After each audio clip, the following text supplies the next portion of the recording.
Hello friends, स्वागत है आपका एक बार फिर आपके यूट्यूब चैनल पे। और यहाँ पे आज हम शेयर करने वाले हैं एमजीकेवीपी के बीएड सेकेंड सेमेस्टर का थर्ड पेपर शिक्षा में क्रियात्मक अनुसंधान। पेपर ऑलरेडी हो रहे हैं तो ये काफ़ी इंपॉर्टेंट क्वेश्चन है, तो मुझे लगा आप लोगों के साथ शेयर करना चाहिए। तो बहुत आसान लैंग्वेज में मैंने कोशिश की है इस क्वेश्चन को समझाने की, तो वीडियो को पूरा देखिएगा। वीडियो अगर पसंद आएगी तो वीडियो को प्लीज़ लाइक कर दीजिएगा, शेयर कर दीजिएगा दोस्तों के साथ। चैनल पर पहली बार आए तो चैनल को सब्सक्राइब करके ही जाइएगा। तो चलिए स्टार्ट करते हैं अपनी ये वीडियो।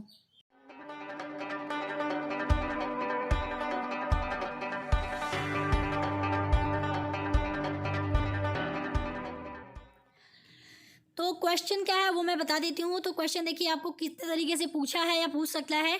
तो क्वेश्चन है कि क्रियात्मक अनुसंधान के प्रमुख सोपान क्या हैं, सो उदाहरण स्पष्ट करें। ये आपका प्रश्न 2019 में एमजीकेवीपी के पूछा है। और क्रियात्मक अनुसंधान की प्रणाली या प्रक्रिया का वर्णन कीजिए, ये 2018 में पूछा है। और या फिर पूछ सकता है क्रियात्मक अनुसंधान के मुख्य सोपान क्या हैं, एक शोध समस्या लेकर सोपानों को स्पष्ट कीजिए। ये आपका एमजीकेवीपी के 2017 के लॉन्ग में पूछा है। और इसके अलावा एक क्वेश्चन इस तरह भी पूछ सकता है कि विद्यालय से संबंधित किसी समस्या पर क्रियात्मक अनुसंधान की एक योजना बताइए। या इसमें जो है आपको अगर केवल देता है कि क्रियात्मक अनुसंधान की कोई एक योजना बताइए, तब भी आप इसमें ये क्वेश्चन का जो आंसर है वो आप कर सकते हैं। तो यहाँ पर ये जो प्रश्न है ये भी एमजीकेवीपी के 2017 के पेपर में पूछा है। तो चलिए आंसर देख लेते हैं।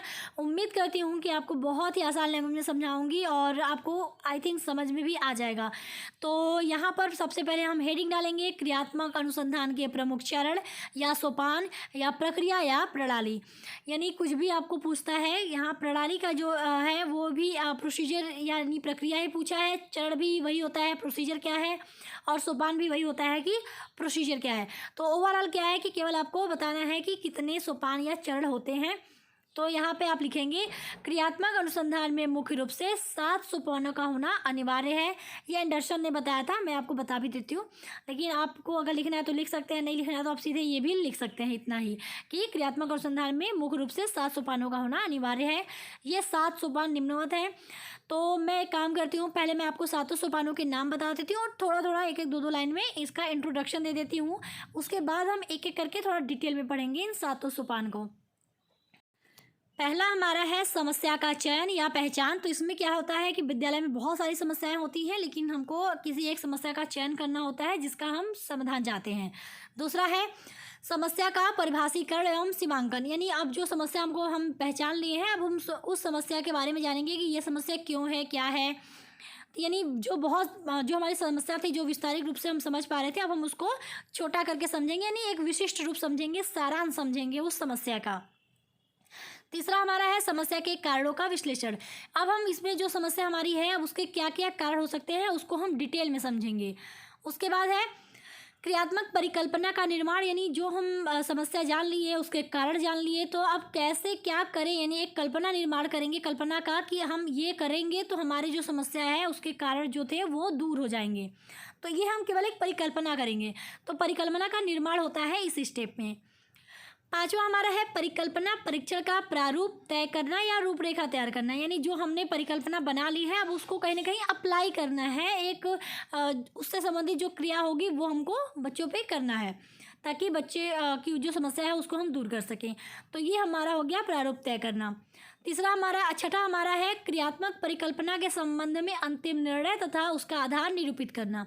यानी जो हमने परिकल्पना परीक्षण किया उसका रिजल्ट क्या रहा, ये सब कुछ हम इसके अंतर्गत डिस्कस करेंगे। सातवां है क्रियात्मक अनुसंधान में मूल्यांकन। यानी ओवरऑल जो क्रियात्मक अनुसंधान हमने किया किसी टॉपिक को लेके, उसका हम मूल्यांकन करेंगे। अब हम एक एक करके जो है सातों ये जो सोपान थे उसको डिस्कस कर लेते हैं। तो पहला, जैसे मैंने कहा, समस्या का चयन या पहचान। मैंने थोड़ा थोड़ा इंट्रोडक्शन आपको दे दिया है तो आप समझ पा रहे होंगे। तो इसमें हम समस्या का चयन करते हैं। तो इसको मैं पहले पढ़ के आपको बता देती हूँ, उसके बाद फिर मैं से अच्छे डिटेल में समझा दूँगी। तो किसी भी अनुसंधान का सबसे पहला सोपान समस्या को पहचानना या समस्या का चयन करना है। यह कार्य इसलिए आवश्यक है क्योंकि जब तक समस्याओं की पहचान नहीं होगी तब तक उसका समाधान नहीं ढूंढा जा सकेगा। यह तभी संभव है जब विद्यालय के शिक्षक, प्रधानाचार्य इत्यादि विद्यालय संबंधित समस्याओं पर अपने विचार प्रस्तुत करें तथा उस समस्या का चयन करें जिसे वह हल करना चाहते हैं। यानी देखिए इसमें क्या है कि हम जो हमारा फर्स्ट स्टेप होना चाहिए वो हमें होगा कि हम जो हमारी बहुत सारी विद्यालय के अंतर्गत समस्याएं हैं, तो हम किसी एक समस्या को क्या करें, चुन लें। और ये समस्या को चुनना या समस्या को पहचानना सबसे ज़्यादा इम्पोर्टेंट इसलिए है क्योंकि अगर हमारे विद्यालय में समस्या को अगर हम सेलेक्ट ही नहीं करेंगे, समस्या का हम चयन ही नहीं करेंगे, तो हम समाधान किसका करेंगे। तो समस्या की पहचान होगी तभी हम समाधान ढूंढ पाएंगे। इसलिए हमको ये स्टेप जो है काफ़ी हमारे लिए महत्वपूर्ण हो जाता है। और ये समस्या किस तरह चयन हो सकता है, तो आप जैसे खुद समझ सकते हैं कि विद्यालय के अंतर्गत बहुत सारी समस्याएं हैं, तो वो डिस्कस जब आपस में लोग मिलके करते हैं, जैसे शिक्षक जो भी आपके प्रधानाचार्य हैं वो लोग आपस में बैठ के विद्यालय से संबंधित बहुत सारी जो भी समस्याएं हैं उसके बारे में अपने अपने राय रखें।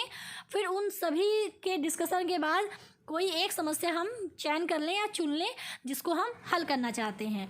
क्योंकि आपको पता है विद्यालय में बहुत सारे समस्याएं हैं, जो है पढ़ाई में दिक्कत है या बच्चों में अनुशासन की दिक्कत है या जो विद्यालय व्यवस्थाओं की दिक्कत है, बहुत सारी दिक्कत हो सकती हैं। तो किसी एक को आप चुन के जो है उसका समाधान करते हैं। तो इसीलिए पहला स्टेप हमारा काफ़ी महत्वपूर्ण हो जाता है कि सबसे पहले हम क्या करेंगे, बहुत सारी समस्याओं से किसी एक समस्या को इसमें चुना जाता है जिसका हमें समाधान निकालना है। तो ये स्टेप क्लियर हो गया होगा आपको। तो अगर आपको वीडियो समझ में आ रही है तो आप मुझे कमेंट करके जरूर बताइएगा, पसंद आ रही तो वीडियो को लाइक कर दीजिएगा। अब हमारा आता है सेकेंड स्टेप। तो सेकेंड स्टेप क्या है, समस्या का परिभाषीकरण एवं सीमांकन। तो जैसा मैंने कहा कि हम जब समस्या चुन लेते हैं तो समस्या क्यों हो रही है इसको हम लोग इसके अंतर्गत देखेंगे। और समस्या अगर बहुत विस्तारित रूप से है तो हम उसको फिर छोटा करते हैं, उसका सारांश निकालते हैं कि ओवरऑल समस्या का सारांश क्या है। तो यहाँ पे हम चलिए इसको पहले पढ़ देते हैं, उसके बाद फिर आपको एक्सप्लेन कर देंगे। तो लिखेंगे, समस्या की पहचान हो जाने पर उसे परिभाषित करना आवश्यक है। अर्थात इस सोपान के अंतर्गत समस्या को अच्छी तरह समझने के बाद इस बात पर विचार किया जाता है कि समस्या क्यों उत्पन्न हुई और उसके कारण क्या हैं इत्यादि। समस्या समीकरण के लिए उसके अत्यंत व्यापक स्वरूप को थोड़ा विशिष्ट बना लेना चाहिए। इस सोपान से समस्या के समाधान में सहायता मिलती है। यानी जो ये वाला प्रोसेस है इसके अंतर्गत ये होता है कि जो हमको समस्या पता चल गई कि समस्या ये हमारी है, तो वो समस्या क्यों है, किस कारण से है, ये सब के बारे में हम थोड़ा डिस्कस करते हैं। और जैसे अगर मैंने एग्जांपल के तौर पे ये समझाऊं कि ये है कि बच्चे जो है विद्यालय लेट आते हैं, तो एक समस्या हो गई कि आजकल बच्चे लेट आ रहे हैं या बहुत कुछ, तो उसमें फिर हम उसको थोड़ा विशिष्ट बनाने के लिए बता सकते हैं कि जैसे इस क्लास के बच्चे ज़्यादातर लेट करते हैं, तो एक थोड़ा सा हो गया कि सेलेक्ट कर लिए, विशिष्ट बना लिए किसी टॉपिक को, या इस ग्रुप के बच्चे जो है थोड़ा लेट आते हैं, या फिर इस एरिया से जो बच्चे आते हैं उनको थोड़ा लेट हो जाता है आने में। तो जो है समस्या को हमने एक क्या दिया, एक विशिष्ट रूप दे दिया, एक सारांश निकाल दिया कि लेट तो हो रहे हैं लेकिन सारे बच्चे नहीं होके इस विशिष्ट जो है लोग ये हमेशा विद्यालय आने में लेट हो रहे हैं। तो यानी ओवरऑल क्या है कि विशिष्ट कर दिया जाता है समस्या का जो स्वरूप है उसको, और जो समस्या है वो क्यों उत्पन्न हो रही है, क्या क्या कारण है, इसके बारे में हम थोड़ा अपने जो है जो आपके अनुसंधानकर्ता होते हैं वो इसके बारे में विचार करते हैं। तो इस स्टेप के अंतर्गत यही होता है कि समस्या को अच्छी तरह समझा जाता है, उस पर विचार विमर्श किया जाता है कि समस्या क्यों उत्पन्न हो रही है, क्या कारण हैं, और समस्या हो रही है तो समस्या को छोटे छोटे मतलब समझने के लिए कि विशिष्ट रूप देने के लिए हम इसके अंतर्गत कार्य करते हैं। तो ये हमारा हो गया दूसरा, समस्या का परिभाषीकरण एवं सीमांकन। तो आगे बढ़ते हैं अपने थर्ड स्टेप की तरफ। थर्ड स्टेप हमारा है समस्या के कारणों का विश्लेषण। अब हमको देखिए पता चल गया कि हमारी समस्या क्या है, फिर हमने ये पता लगा लिया कि समस्या क्यों उत्पन्न हो रही है वगैरह वगैरह। अब हम जानेंगे कि समस्या के कारण जो है वो क्या क्या हो सकते हैं। जैसे समस्या के तो कई कारण हो सकते हैं ना, केवल एक कारण तो नहीं हो सकता। तो समस्या के कारणों का विश्लेषण यानी हम समस्या को बहुत डिटेल में समझेंगे कि इन कारणों से ये प्रॉब्लम हो रही है। तो इस लिखेंगे इसके अंतर्गत कि इस सोपान के अंतर्गत समस्या को परिभाषित करने के बाद उसके कारणों का विश्लेषण किया जाता है, अर्थात समस्या को छोटे छोटे टुकड़ों में बांट दिया जाता है। इसके अंतर्गत समस्या विशेष के कारणों का पता लगाने के लिए वह अनेक प्रकार की साक्ष्यां या तथ्य एकत्र करता है, जिससे उसे यानी अनुसंधानकर्ता की बात हो रही है, ध्यान रखिएगा, यानी वह जो है वो अनुसंधान करता है, तो उसे यह विश्वास हो जाता है कि समस्या के लिए अमुक कारक काल्पनिक नहीं अपितु वास्तविक है। देखिए आप इसको एक एग्जांपल के तौर पे ऐसे समझ सकते हैं, जैसे मैंने कह दिया कि बच्चों का जो है पढ़ाई में मन नहीं लग रहा, तो अब उसके कारण क्या हो सकते हैं। एक तो बच्चा जो है पढ़ने में इंटरेस्टेड नहीं है, ये एक रीज़न हो सकता है, या जो बच्चा है उसको क्लास में बहुत अच्छे से चीज़ों को नहीं समझाया जा रहा है, या फिर ये हो सकता है कि उसका जो है क्लास में किसी के साथ जो है पर्सनल थोड़ा सा प्रॉब्लम हो, जिसकी वजह से उसका मन नहीं लग रहा है पढ़ाई में। या फिर उसके घर पे कुछ ऐसी दिक्कत हो सकती है जिसकी वजह से वो पढ़ाई में उसका मन नहीं लग पा रहा है। यानी बहुत सारे जो रीज़न हो सकते हैं कि बच्चे का पढ़ाई में मन नहीं लग रहा है। तो हम क्या करते हैं कि बस पढ़ाई में मन नहीं लग रहा है, तो ये सब को हम छोटे छोटे जो रीज़न है पढ़ाई के, कि इन इन वजहों से उसको नहीं पढ़ने में मन लग रहा है, तो जो कारण थे उन कारणों को हमने क्या कर दिया, छोटे छोटे भाग में बांट दिया। यानी कारणों का हमने विश्लेषण किया कि बहुत सारे रीजन हो सकते हैं ऐसा उसको मन न लगने का पढ़ाई में। तो हमने क्या किया, छोटे छोटे टुकड़ों में उन कारणों को बांट दिया, ताकि हमको अच्छे से समझ में आ जाए कि जो पढ़ाई में मन न लगने का क्या क्या रीज़न हो सकता है।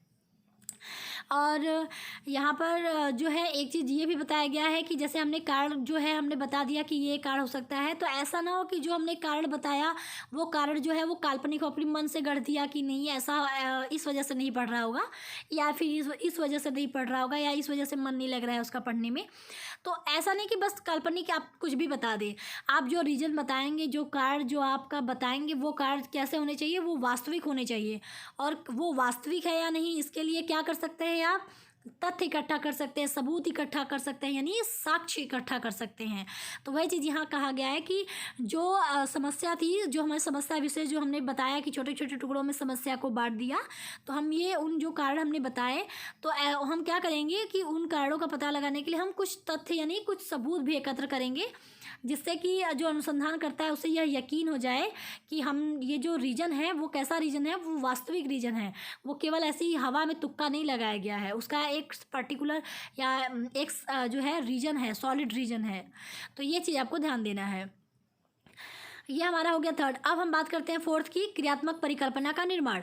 तो इसके अंतर्गत लिखेंगे कि इस सोपान के अंतर्गत समस्या से संबंध कारणों का विश्लेषण कर लेने के पश्चात उसके समाधान पर विचार किया जाता है, अर्थात समस्या का निराकरण करने के लिए एक योजना का चुनाव तथा उपकल्पना का निर्माण किया जाता है। परिकल्पना या उपकल्पना का अर्थ समस्या के प्रति ऐसे कथन से है जिसके द्वारा समस्या का समाधान इंगित होता है। यानी देखिए, अब हमने कारण जो है उसको भी पता लगा लिया, उसको टुकड़ों में बांट दिया छोटे छोटे कि इन रीजन से आपका समस्या जो है वो है।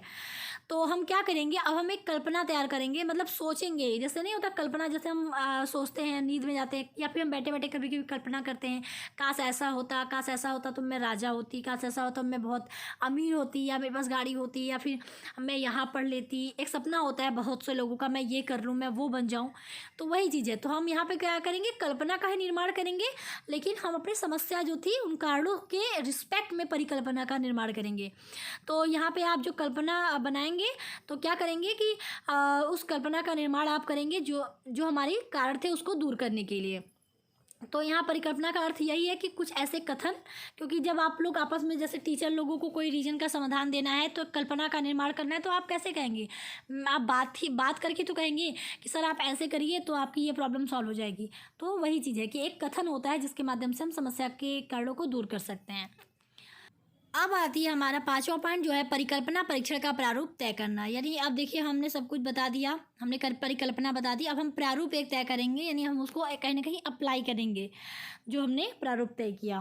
तो ये लिखेंगे कि इस सोपान के अंतर्गत अनुसंधानकर्ता द्वारा जो परिकल्पना निर्धारित की जाती है उसका अलग अलग परिस्थितियों में परीक्षण किया जाता है तथा पुष्ट प्रमाण प्राप्त किया जाता है। यानी परीक्षण करेंगे, फिर हम जो है प्रमाण भी प्राप्त करेंगे, यानी उसे अप्लाई करना है, उसका रिजल्ट फिर हम देखेंगे कि ऐसा करने पर हमको क्या रिजल्ट मिल रहा है। अर्थात इसके अंतर्गत अनुसंधानकर्ता इस बात की चेष्टा करता है कि क्रियात्मक परिकल्पना की यथार्थता एवं प्रामाणिकता की परीक्षा हो सके। वस्तुतः इसी परीक्षण के आधार पर अनुसंधानकर्ता अपने निर्णयों तथा कार्य पद्धतियों में सुधार एवं परिवर्तन लाता है। यानी इसमें क्या करता है अनुसंधानकर्ता, ये उम्मीद करता है कि जो परिकल्पना उसने अप्लाई करी है वो कहीं ना कहीं यथार्थ हो, यानी सही साबित हो और प्रामाणिकता की परीक्षा हो सके, यानी उसका रिजल्ट जो है वो भी उसे अच्छा मिल सके। तो कहीं ना कहीं इसमें सच्चाई और प्रमाण की बात की गई है, यथार्थता और प्रामाणिकता की बात की गई है कि ये परीक्षण कैसा हो, यथार्थ हो और प्रामाणिक हो, मतलब इसका कुछ प्रमाण मिल सके, रिजल्ट मिल सके। और अगर ये स्टेप इसलिए इम्पॉर्टेंट है क्योंकि ये स्टेप अगर उसका सही होता है तभी वो जो है अपनी परिकल्पनाओं पे डटा रहेगा कि हमारी ये परिकल्पना जो है वो सही साबित हुई है। क्योंकि अगर कुछ उसे लगेगा कि नहीं यहाँ पर कमी बेसी है तो वो क्या करेगा, वो कुछ अपने कार्य पद्धति में सुधार ला सकता है। तो इसके लिए ये स्टेप काफ़ी इम्पॉर्टेंट होता है। तो अब हम बात करते हैं छठा, क्रियात्मक परिकल्पना के संबंध में अंतिम निर्णय तथा उसका आधार निरूपित करना। पहले तो इस स्टेप के बारे में जैसे मैंने बताया कि आपने जो है परिकल्पना बनाई, परिकल्पना को आपने अप्लाई किया, यानी उसका जो है परीक्षण किया। अब क्या करेंगे कि इस स्टेप में आप जो परीक्षण कर चुके हैं उससे संबंधित निर्णय लेंगे कि ये जो परीक्षण आपने किया वो कितना सही है, कहाँ तक उसमें सुधार की ज़रूरत है। यानी सब कुछ आपकी परिकल्पनाओं से रिलेटेड एक तरह का सारांश निकालेंगे कि या फिर निर्णय निकालेंगे या कि कैसा रहा हमारा परिकल्पना, सही था या कहीं सुधार की ज़रूरत थी। यानी सब कुछ इस प्रोसेस के अंतर्गत, यानी इस स्टेप के अंतर्गत आपको करना है। तो इसके अंतर्गत आप लिखेंगे, इस सोपान के अंतर्गत क्रियात्मक परिकल्पना के यथार्थता के संबंध में अनुसंधानकर्ता अंतिम निर्णय लेता है। क्रियात्मक परिकल्पना की सत्यता एवं प्रामाणिकता के संबंध में क्या परिणाम प्राप्त हुए तथा उनका मूल्यांकन किस प्रकार हो आदि प्रश्न अनुसंधान के अंतिम चरण में पूछे जाते हैं। इसमें अनुसंधानकर्ता को स्पष्ट जानकारी प्राप्त हो जाती है कि उसके अनुसंधान का क्या फल है और इसके आधार पर वह अंतिम निर्णय लेता है। जैसे मैंने कहा कि इसमें क्या होता है कि जो परिकल्पना थी वो उस परिकल्पना में कितनी सत्यता या कितना प्रमाणित जो है वो सिद्ध हुआ है, उसके क्या परिणाम हुए हैं, उस जो हमने परिकल्पना अप्लाई किया उसके क्या रिजल्ट मिले हैं, उसका हम कहीं ना कहीं मूल्यांकन करते हैं कि ये जो है वो कैसा रहा, सफल रहा कि असफल रहा या इसमें कहीं सुधार की जरूरत है। यानी सब कुछ इसके अंतर्गत हम निर्णय लेते हैं अपनी परिकल्पनाओं के संबंध में। यानी जो परिकल्पना बनाई उससे संबंधित हम इसमें अंतिम निर्णय लेते हैं कि हमारा जो परिकल्पना है वो कहाँ तक सही साबित हुआ है। बस इतना सिंपल भाषा में। तो अब आगे बढ़ते हैं अपने 7वें यानी लास्ट स्टेप की तरफ, क्रियात्मक अनुसंधान में मूल्यांकन। तो लिखेंगे, क्रियात्मक अनुसंधान के इस अंतिम पद में अनुसंधान के परिणामों का मूल्यांकन होता है। इस मूल्यांकन के पश्चात ही अनुसंधानकर्ता निश्चित रूप से कुछ कह सकेगा कि लक्ष्य प्राप्ति हुई या नहीं।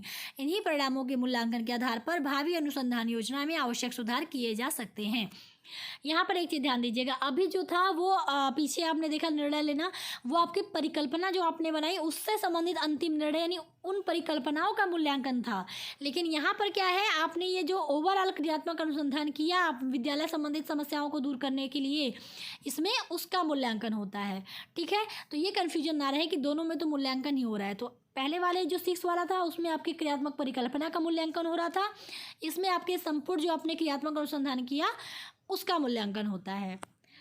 यानी इसके अंतर्गत क्या होगा कि जो अनुसंधान करता है वो फाइनली एक डिसीजन ले पाएगा कि उस जो अनुसंधान उसने किया क्रियात्मक अनुसंधान उससे उसके लक्ष्य की प्राप्ति हुई या नहीं। अगर उसे लगेगा कि कुछ सुधार की जरूरत है तो भविष्य में वो सुधार भी किया जा सकता है। अब हम देखेंगे उदाहरण, तो क्योंकि उदाहरण पूछा भी है तो आप किसी समस्या को लेके क्रियात्मक अनुसंधान के सोपान डिस्कस करेंगे या क्वेश्चन अलग से, जैसे मैंने कहा कि विद्यालयी समस्या पर क्रियात्मक अनुसंधान की योजना बनाने के लिए भी पूछा है तब भी आप यही करेंगे। तो इसमें जो 7 सोपान थे आपको 7 सोपान के अंतर्गत सब कुछ लिखना है, बस यहाँ पे आपको एक समस्या सेलेक्ट कर लेनी है। तो हमने यहाँ पे लिख दिया समस्या का चयन कि छात्र छात्राओं द्वारा विद्यालय पुस्तकालय में अध्ययन करने में अरुचि प्रवृत्ति का अध्ययन करना। यानी जो है बच्चे विद्यालय पुस्तकालय में नहीं पढ़ पा रहे हैं, उनका इंटरेस्ट नहीं है, इस टॉपिक का जो है वो हम अध्ययन करेंगे इस क्रियात्मक अनुसंधान के अंतर्गत। तो समस्या हमने चुन ली, अब हम उसको समस्या का सीमांकित रूप तय करेंगे, तो बता देंगे यानी समस्या को विशिष्ट बनाएंगे। तो यहाँ पे ओवरऑल जो डिसीजन है वो ये है कि विद्यालय में कक्षा 12वीं के विद्यार्थियों की पुस्तकालय में अध्ययन करने में अरुचि दिखाना। अभी तक बस ये था कि छात्र छात्राओं का जो है पुस्तकालय में अध्ययन करने में रुचि नहीं था, अब हमने बता दिया विशिष्ट बनाते हैं कि कक्षा 12 के जो बच्चे हैं उनका मेन जो है पुस्तकालय में अध्ययन करने में रुचि नहीं है, तो ये हमने विशिष्ट बना दिया इसको। अब हम कारणों का पता लगाएंगे, तो लिखेंगे समस्या के संगत कारणों का विश्लेषण, क्योंकि देखिए कारण हमको जानने पड़ेंगे। तो हम कारणों के विश्लेषण के लिए मैंने आपको क्या बताया था कि कारणों को आप विश्लेषित करेंगे, जानेंगे कि क्यों मतलब क्या क्या रीजन हो सकते हैं, क्या क्या कारण हो सकते हैं। तो कारणों को क्या करेंगे, छोटे छोटे भाग में बांट देंगे। तो हमने यहाँ पर भी वही किया है, और वो जो हमने बताया कि कारण वो कैसे हैं, वो सही है कि नहीं, काल्पनिक तो नहीं है, वास्तविक है ना, ऐसा इसके लिए कुछ साक्ष्य भी हमें देने पड़ते हैं। तो हम एक तरफ लिखेंगे संभावित कारण और एक तरफ लिखेंगे साक्ष्य। तो संभावित कारण क्या है, जैसे आप खुद बताइए, यहाँ पे आप नहीं भी देखेंगे तब भी अगर हमको ये जानना पड़े कि विद्यालय के पुस्तकालय में बच्चे जो है वो इंटरेस्ट नहीं ले रहे, तो क्या क्या रीज़न हो सकता है। एक तो ये कि विद्यालय में जो है शिक्षक बच्चों को ज़्यादा फोर्स नहीं करते, मतलब बच्चों को बल नहीं देते या उन बच्चों को नहीं कहते कि आप लोग पुस्तकालय में जाके पढ़िए। तो एक तो रीज़न ये हो सकता है कि ऐसा नहीं होगा तो बच्चों का खुद नहीं लगेगा कि क्या आ जाए जब कोई कहता भी नहीं है। दूसरा ये हो सकता है कि जो पुस्तकालय कक्ष है उसकी कोई उचित व्यवस्था ना हो। कोई एक पुस्तकालय कक्ष की जैसे व्यवस्था नहीं होती तो बच्चों का ये होता है कि पुस्तकालय कक्ष नहीं है तो कहाँ जाके पढ़ें, कहाँ जाके बैठ के पढ़ें। तो एक थोड़ा सा जो है वहाँ पर भी मन टूट जाता है।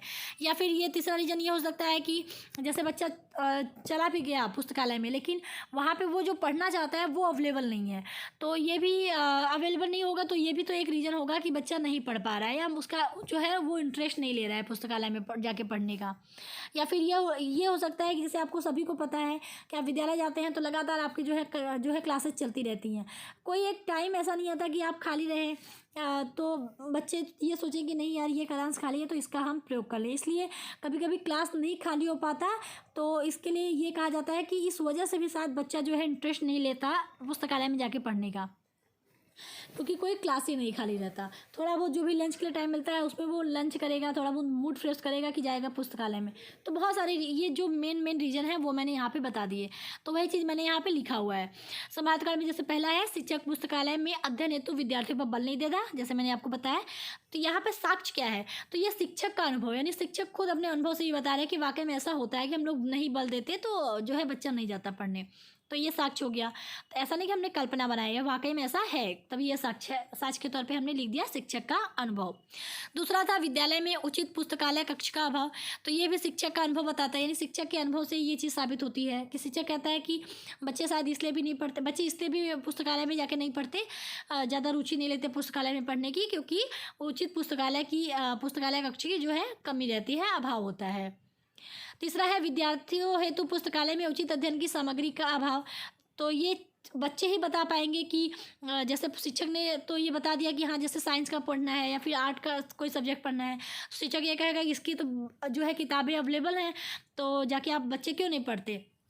तो ये तो एक तरह से कल्पना हो गई कि छात्रों का जो है अध्ययन सामग्री नहीं है, तो ये कल्पना हो गया। लेकिन साक्ष्य ये कहता है कि मतलब साक्ष्य के तौर पे हमने ये कहा कि शिक्षक खुद विद्यार्थियों से पूछकर ये बात कह रहा है, ताकि क्योंकि विद्यार्थी ही बता पाएंगे कि विज्ञान की तो बहुत पुस्तकें हैं लेकिन हमें इस पर्टिकुलर राइटर की बुक पढ़नी है, तो वो जो है आपके इसमें पुस्तकालय में अवेलेबल नहीं है, तो इस वजह से हम नहीं पढ़ते हैं।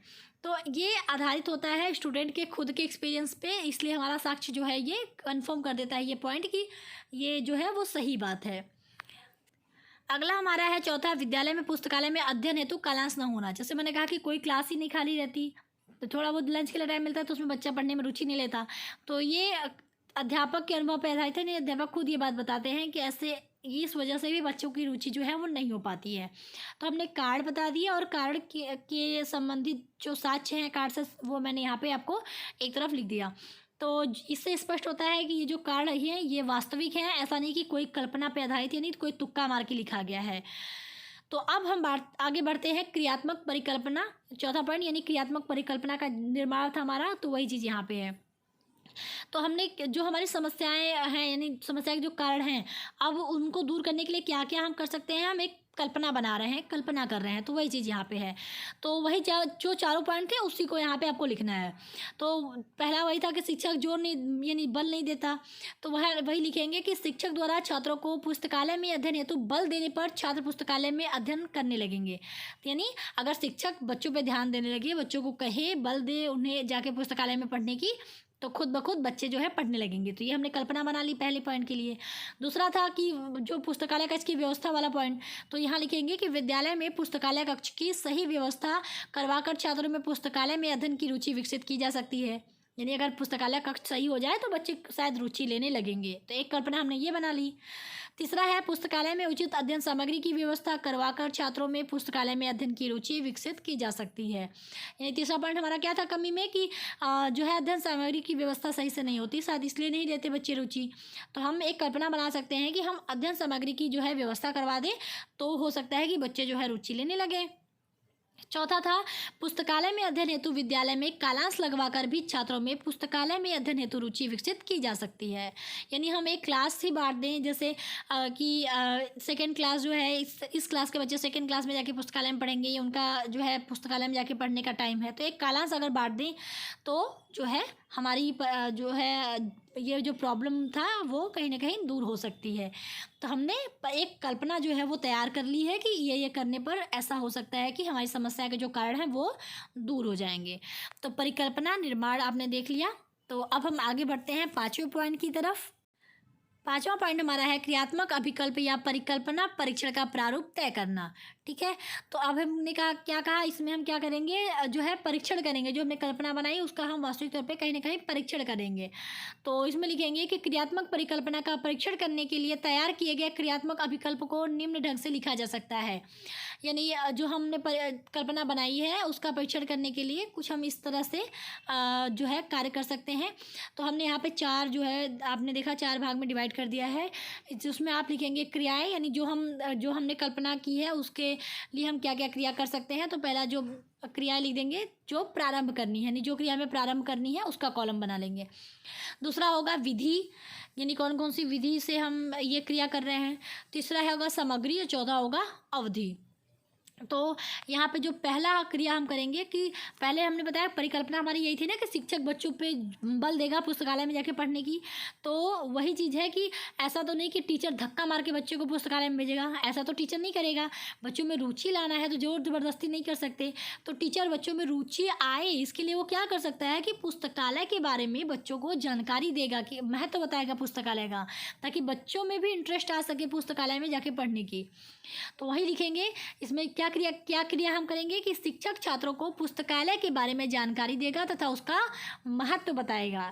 ऐसा करने पर ही तो बच्चे जाके इंटरेस्ट लेंगे पुस्तकालय में जाके पढ़ने की। और विधि क्या होगी कि अध्यापक अपने सहयोगियों से विचार विमर्श यह करेगा। और पाठ सामग्री सामग्री हमारी पाठ्य पुस्तक हो जाएगी और अवधि 1 दिन की। देखिए यहाँ पे विधि में मैंने लिखा कि अध्यापक अपने सहयोगियों से विचार विमर्श यह करेगा। ऐसा नहीं कि कोई एक अकेला टीचर जाके कुछ बोल दिया। जैसे आपस में टीचर जो है डिस्कस करेंगे, विचार विमर्श करेंगे, हर सब्जेक्ट के जो भी आपके अध्यापक गण हैं वो सब लोग मिलके बात करेंगे कि सर किस तरह से बच्चों को जो है बल दिया जाए जाके पढ़ने का। तो वो क्या करेंगे, बच्चों को आपस में डिस्कस करेंगे कि सर इस तरह से करिएगा, इस तरह से बच्चों को बताइएगा। तो डिस्कशन करेंगे, उसके फलस्वरूप जाके शिक्षक जो है बच्चों को इस तरह से बताएगा। तो विधि में हम ये डिस्कशन लिख सकते हैं कि अध्यापक अपने सहयोगियों से विचार विमर्श यह करेगा, जो क्रिया वो कर रहा है। पाठ्य पुस्तक हम इसमें यूज करेंगे सामग्री के तौर पे। और दिन कितना लगेगा, 1 दिन, जैसे मैंने अभी बोला कि 1 दिन का टाइम इसमें लग जाता है। दूसरा था क्रियात्मक अनुसंधान हेतु विद्यालय में उचित पुस्तकालय कक्ष की व्यवस्था करवाएगा। जो आपके रीजन देखिए सब कुछ पुस्तकालय कक्ष है, फिर कालांश वाला है, पुस्तकालय में अध्ययन सामग्री है। तो ये सारा जो टॉपिक है वो सब मैच है, उसी से रिलेटेड आपको सब कुछ लिखना है, तो आप भूलेंगे भी नहीं। तो दूसरा था क्रियात्मक अनुसंधान हेतु विद्यालय में उचित पुस्तकालय कक्ष की व्यवस्था करवाएगा। तो ये अध्यापक कैसे करेगा, ये क्रिया करने के लिए इसमें क्या विधि यूज करेगा कि शिक्षक अधिगम क्रियाकलापों की विवेचना करके, यानी शिक्षक अगर जो अधिगम से रिलेटेड क्रियाकलाप हैं उसके बारे में बताएगा, ताकि विद्यालय क्या करे, एक उचित पुस्तकालय कक्ष की व्यवस्था कराए, क्योंकि ऐसा करने पर ही बच्चे जो है इंटरेस्ट ले पाएंगे। तो यह आपका विधि में हो जाएगा। और इसके लिए आप क्या करेंगे, सूची बनाएंगे, एक सूची बना के बताएंगे ना कि सर देखिए अगर पुस्तकालय कक्ष होता तो ये अधिगम जो क्रियाकलाप है वो अच्छी होती, ये अधिगम क्रियाकलाप अच्छी होती। एक सूची तैयार कर लेगा ताकि जो है अपनी बात को वो स्पष्ट तौर पे रख सके विद्यालय के समक्ष। इसमें कितना टाइम लगेगा, इसमें तकरीबन 1 हफ्ते का टाइम लग जाता है। तीसरा हो जाएगा शिक्षक विद्यार्थियों के अनुरूप पुस्तकालय में आवश्यक अध्ययन सामग्री यथा जैसे पुस्तकें, पत्र पत्रिकाएं इत्यादि की व्यवस्था करवाएगा। तो यानी शिक्षक क्या करेगा, पुस्तकालय में बच्चों के अनुसार जो है सारी सब पुस्तक सामग्री मतलब अध्ययन सामग्री जो है वो उपलब्ध करवाएगा अध्यापक। ये कार्य वो कैसे करेगा, सहयोगियों के विचार विमर्श करके। देखिए अब शिक्षक अकेला तो सब कुछ डिसीजन नहीं लेगा, हर क्लास के बच्चे अलग हैं। तो वो क्या करेगा, सारे टीचर जो आपस में विचार विमर्श करेंगे कि सर मेरी क्लास में बच्चों को ये इस तरह की किताबें चाहिए, इस तरह की किताबें चाहिए। तो सब कुछ आपस में डिस्कशन करके तभी क्या करेंगे, शिक्षक जो है आपके पुस्तकालय में उचित जो अध्ययन सामग्री है उसकी वो व्यवस्था करवाएंगे। तो ये आपका हो गया 3rd पॉइंट। इसमें भी तकरीबन आपका 1 हफ्ते का समय लग जाता है। और इसमें भी आपको एक सूची बनाएंगे, आप सूची बना के तो बताएंगे कि सर ये सूची है कि हमारी क्लास में इतने बच्चों को इस तरह की बुक चाहिए, इस तरह की बुक चाहिए, सब लोग अपना अपना बताएंगे और ओवरऑल एक रिजल्ट निकल के आएगा। तो इसमें हमारा ये पॉइंट हो गया। अब देखते हैं चौथा पॉइंट। इसमें लिखेंगे शिक्षक विद्यालयों में पुस्तकालय हेतु कालांश लगवाएगा तथा सभी छात्रों को पुस्तकालय में अध्ययन हेतु भेजा जाएगा। यानी बच्चों को जो है बच्चों के लिए कालांश की व्यवस्था, यानी एक कालांश मतलब एक पीरियड, जैसे आपका first period, second period, third period होता है ना सब्जेक्ट का, उसी तरह पुस्तकालय में भी जाने का एक पीरियड हो जाएगा। और ये होगा विधि में लिखेंगे सहयोगियों से विचार विमर्श करके, यानी सब लोग आपस में डिस्कस कर लें। ऐसा ना हो कि सब लोग एक ही टाइम पे भेज दें तो पुस्तकालय में भीड़ हो जाए, इसका ध्यान रखना चाहिए। तो सब लोग डिस्कस करके एक टाइम बांट लें। इसमें समय सारणी इंपॉर्टेंट है और कम से कम 2 दिन का समय लग जाएगा। यानी समय सारणी बांट लें कि सर मेरा क्लास जो मेरा सेकेंड पीरियड में जो है मैं खाली रहता है मेरा क्लास, तो मैं पुस्तकालय में सेकेंड पीरियड में लेके जाऊँगा, कुछ लोग थर्ड में लेके जाएँ, कुछ लोग फोर्थ में लेके जाएँ, क्योंकि पुस्तकालय में भीड़ नहीं जमा करनी है बहुत ज़्यादा। तो इस तरह से आप कर सकते हैं। अब हमने सब कुछ कर लिया, हमने अप्लाई जो है परिकल्पना बना ली, जो है उसके बाद हमने अप्लाई कर दिया। अब हम क्या करेंगे, छठा, क्रियात्मक परिकल्पना के संबंध में अंतिम निर्णय। तो परिकल्पना में वर्णित सुझावों से विद्यार्थियों की पुस्तकालय में अध्ययन करने की प्रवृत्ति में विकास हुआ है, अतः परिकल्पना को स्वीकार किया जा सकता है। यानी जो हमने एक रूपरेखा तैयार की थी पुस्तकालय में अध्ययन रुचि बढ़ाने की छात्रों की, तो ये जो हमने सब कुछ किया उससे क्या है कि वैसा करने से विद्यार्थियों की पुस्तकालय में अध्ययन करने की प्रवृत्ति में अगर हमने देखा कि विकास हुआ है तो हम कहेंगे कि अतः परिकल्पना को स्वीकार किया जा सकता है। यानी परिकल्पना जो हमने बनाई वो सही है। तो हम एक डिसीजन, एक अंतिम निर्णय ले लिए कि जो परिकल्पना हमने बनाई, अप्लाई की, वो बिल्कुल सही है, क्योंकि उससे वाकई में सुधार हुआ है। तो ये हमारी एक निर्णय यानी एक लास्ट डिसीजन आ जाती है हमारे परिकल्पना के संबंध में। ठीक है, ध्यान रखिएगा, क्रियात्मक परिकल्पना के संबंध में, ओवरऑल क्रियात्मक अनुसंधान के संदर्भ में नहीं कह रही हूँ मैं, केवल परिकल्पना की बात कर रही हूँ। सातवां हमारा आता है सामान्य निष्कर्ष। तो ये हमारा लास्ट पॉइंट होगा। इसमें लिखेंगे क्रियात्मक अनुसंधान के उपरोक्त वर्णित सोपानों के अनुसरण से प्राप्त परिणामों के अवलोकन से स्पष्ट है कि प्रथम परिकल्पना के रूप में प्रस्तुत सुझावों को लागू करने पर विद्यार्थियों की पुस्तकालय में अध्ययन करने की प्रवृत्ति में विकास हुआ है। यानी ओवरऑल हम अब क्रियात्मक अनुसंधान का देखेंगे कि जो हमने क्रियात्मक अनुसंधान इस समस्या के लिए किया उससे वाकई में जो है सुधार हुआ है, बच्चों में जो है रुचि बढ़ी है पुस्तकालय में जाके पढ़ने की। तो हम कहेंगे कि ये जो परिकल्पना थी वो बिल्कुल सही है। तो इसमें जो है ओवरऑल डिसीजन एक तरह से लिया जाता है, एक निष्कर्ष निकाला जाता है पूरे ओवरऑल क्रियात्मक अनुसंधान का। तो ये हमने जो है एक रूपरेखा तैयार कर दी, मतलब एक पूरा हमने बता दिया, 7 सोपान डिस्कस कर दिया समस्या को लेके। तो यहाँ पे ये वीडियो ख़त्म होती है। आई होप कि आपको सब कुछ अगर एक बार आपने समझ लिया होगा तो मुझे उम्मीद है कि आप बिना देखे या बिना याद करे भी लिख सकते हैं। तो मिलती हूँ ऐसे ही बहुत अच्छे इंपॉर्टेंट क्वेश्चन को लेके। तब तक के लिए आप लोग अपना ख्याल रखिए। टेक केयर, बाय बाय, जय हिंद।